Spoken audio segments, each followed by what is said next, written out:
Buenas noches, bienvenidos otra vez al canal de Programando en Mordo. Vídeo especial, vídeo y una serie de vídeos que iremos haciendo a lo largo de estas semanas para aprender, siempre para aprender SQL. Antes de aprender tenemos que tener en cuenta que lo que vamos a hacer es un poco de historia para saber de dónde venimos para llegar a donde nosotros queremos.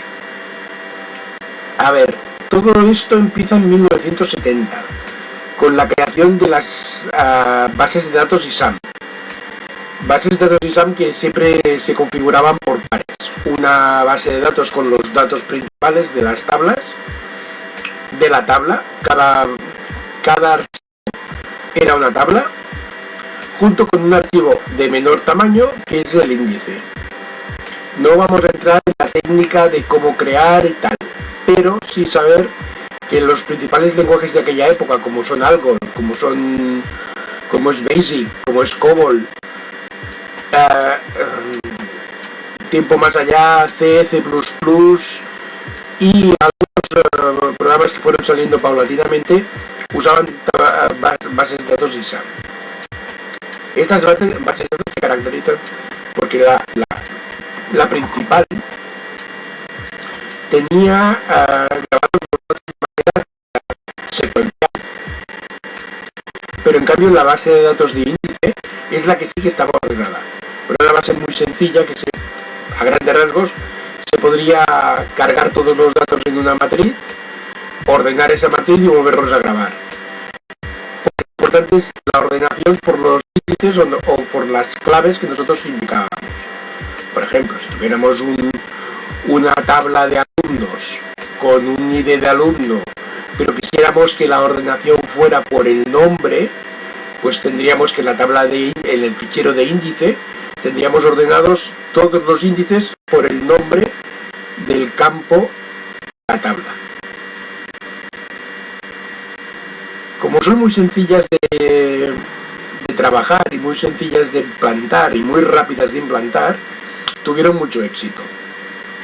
Pero IBM, que fue el inventor de este tipo de ficheros, se dio cuenta que en el momento que trabajábamos como cliente-servidor, la cosa ya fallaba, porque cuando accedía mucha gente a las mismas tablas, el servidor se colapsaba.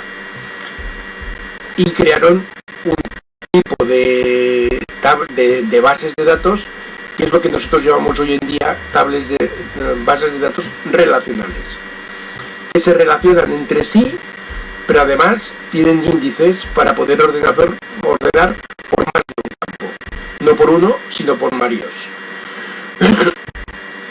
Es interesante saber esta parte porque fue en 1974 cuando se crearon las bases de datos relacionales, y para trabajar con ellas inventaron un lenguaje que fue el SQL, el Structured Query Language, o el lenguaje de consulta estructurado. Este lenguaje fue muy primitivo, pero es importante saber que a mediados de los 80, en el año 1986, se incorporó SQL como estándar. Eso quiere decir que todas las bases de datos estructuradas y relacionales a partir del año 86 compartían un mismo lenguaje, porque era el estándar. Sí que hubo empresas que en el año 97, por ejemplo, Microsoft creó su SQL Server, o SQL 97, aunque Oracle y IBM van muy por delante en cuestión de configuración del SQL. Y hasta hoy en día, que hay bases de datos relacionales de SQL gratuitas, como puede ser MariaDB, puede ser PostgreSQL, y las dos grandes, que son muy caras, muy potentes, muy fiables, pero muy caras, son SQL Server y Oracle de SQL. Para ir un poco rápidos,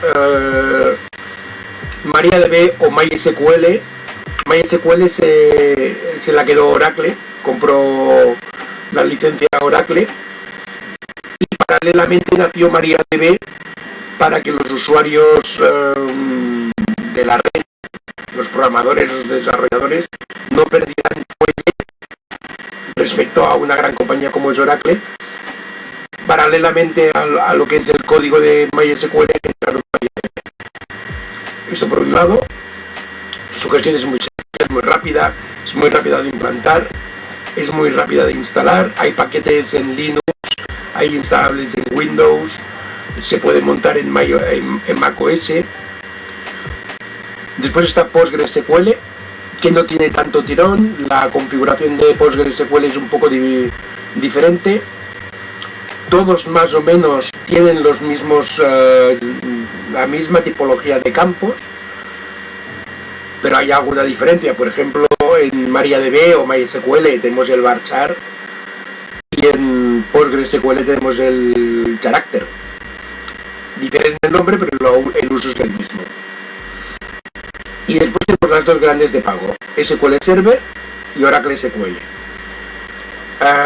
Si acaso vamos a analizar, vamos a empezar como ganó la encuesta en Twitter.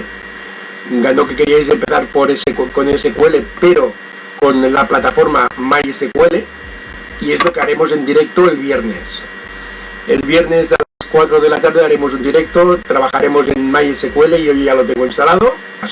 Hoy vamos a ver cómo se mueve una instrucción select, que es básicamente, yo creo que es la base para poderse mover en bases de datos relacionales y poder ver un poco la estructura de cómo se mueve. Bien, pues como os podéis fijar en lo que tenéis la imagen que tenéis en pantalla, tenemos SQL, tenemos un select con las diferentes características. Empezamos con I o distinct. Select all o select all significa que tienes todos los campos de la tabla nombrada en el from. No se usa por omisión y casi podríamos decir que ningún select de los que hay en la red lo utiliza, porque es una opción por omisión, con lo cual si no se pone el all, el gestor de base de datos sobreentiende que lo que quieres ver es todo. Después tenemos la cláusula distinct, que lo que le estamos indicando al motor de base de datos. Aquí hablaremos más que de MariaDB, MySQL, PostgreSQL, SQL Server, Oracle SQL, hablaremos de motores, porque son básicamente el núcleo de donde se ejecutan las queries. Lo que tenemos aquí en pantalla es una query muy básica, una query total, que no tiene campos, no tiene nada, pero que es importante que la veáis cómo se configura. Como diciendo, la cláusula distinct lo que nos indica es que queremos ver las filas de devolución de la tabla que estamos consultando, pero queremos ver las filas que son distintas, donde no se repite ningún campo. Después ya tenemos la cláusula from, que es tanto la select como la from son obligatorias. Nombre de la tabla, nombre de la vista. Ya entraremos en lo que es una tabla, en lo que es una vista. Pero que sepáis que aquí es donde vamos a poner los nombres de las tablas, nombres de las vistas y mezcla de entre ellas. Podemos poner una tabla, podemos poner una vista, otra tabla, otra vista, otra tabla, y etcétera, etcétera, etcétera. Podríamos ir poniendo la cantidad de tablas donde nosotros queremos sacar los datos que queremos ver en el select. Cortamos, pegamos. La cláusula where. La cláusula where nos indica una condición, algo que se ha de cumplir, si es que lo queremos poner, para validar los datos. Por ejemplo, tenemos una base de datos, una tabla con los datos de los alumnos de un instituto. Tenemos el ID del alumno, el nombre del alumno, el apellido del alumno, la edad del alumno y el signo del zodiaco. Bien, si nosotros en el where poníamos edad igual a 13, sacará la lista de alumnos que tengan 13 años. Muy sencillo de entender y muy básico. A partir de aquí podemos complicarlo todo, porque muchas de las incorporaciones de los años 2000 en SQL tienen que ver con la extracción de datos tipo varchar, tipo string, y hay funciones que se han habilitado para ese trabajo. Después tenemos el group by, que lo que nos indica es por qué campo queremos agrupar. Y os pongo un ejemplo muy sencillo. Tenemos una base de datos, una tabla de coches, y tenemos las marcas: SEAT, Citroën, Opel, Audi, Volkswagen, etc. Agrupamos por marca, con lo cual me sacará un registro único por cada marca diferente que exista. Pero a más,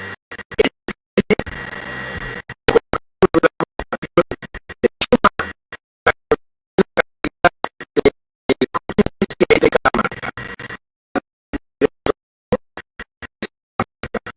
y la cantidad de cuenta o la suma de unidades, y nos indicará pues que de Volkswagen hay 5, de Audi hay 8, de SEAT hay 3, etc. Esto va muy bien para cuando tenemos que hacer consultas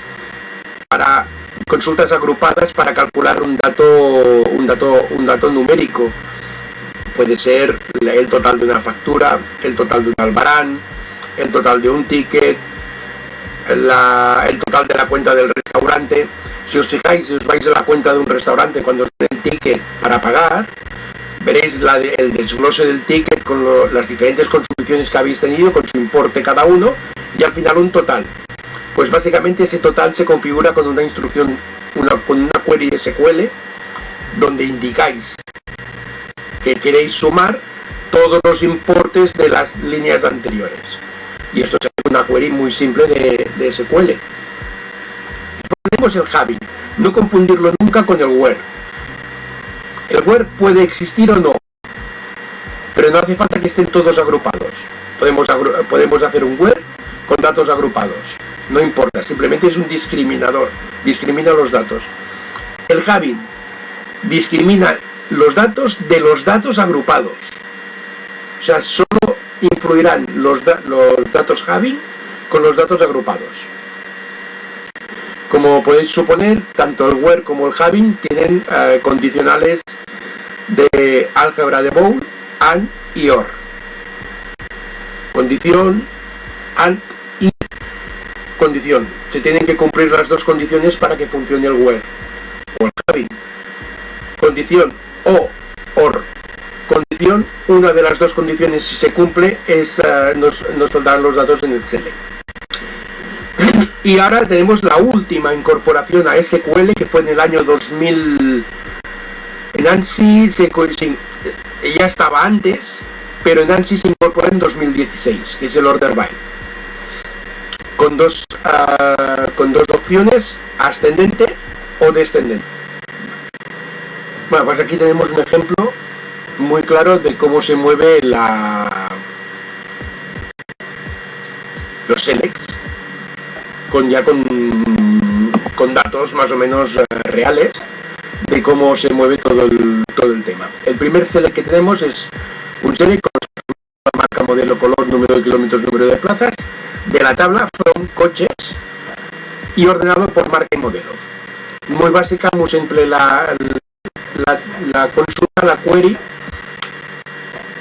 que lo que nos va a devolver son todos los campos de la tabla coches, los campos que nosotros hemos indicado de la tabla coches, por marcas y modelos. En el siguiente, si suponemos que la primera query nos está diciendo que todos esos son los campos de la tabla, la segunda query hemos sustituido los campos por un asterisco, y le estamos indicando que tenga la cantidad de campos que tenga. Con el asterisco los queremos todos. From coches igual, y ordenado también por marca y modelo. En la siguiente consulta, en la siguiente query, lo que tenemos es la matrícula, marca, modelo, color, número de kilómetros, número de plazas, from coche, from la tabla, pero hay un where, y quiero ver solamente las líneas o los coches que tengan matrícula que sea MF-234-ZD o la matrícula FK-938-ZL. Con lo cual, a lo mejor solo esta query nos entrega 2 líneas, una para cada coche. Y en el último tenemos select matrícula, marca, modelo, color, número de kilómetros, número de plazas, from coches, where. Quiero ver todo lo que no sea MF-234-ZD, porque hemos puesto un not delante. Yo os he comentado que tanto el where como el having utilizan álgebra de Boole o notación booleana, en lo cual tenemos el AND, tenemos el OR, pero también tenemos el NOT y algunas especificaciones más como el IS y otras instrucciones o funciones que hablaremos el viernes sobre ellas. Supongo que el SQL es muy extenso y muy largo, además me gustaría enseñaros todo, desde las queries más simples hasta las queries más complejas. Y no me enrollo más, que tengo cuerda para rato. Espero que os haya gustado el vídeo, dale a me gusta, suscribiros y nos vemos el viernes en Twitch. Adiós.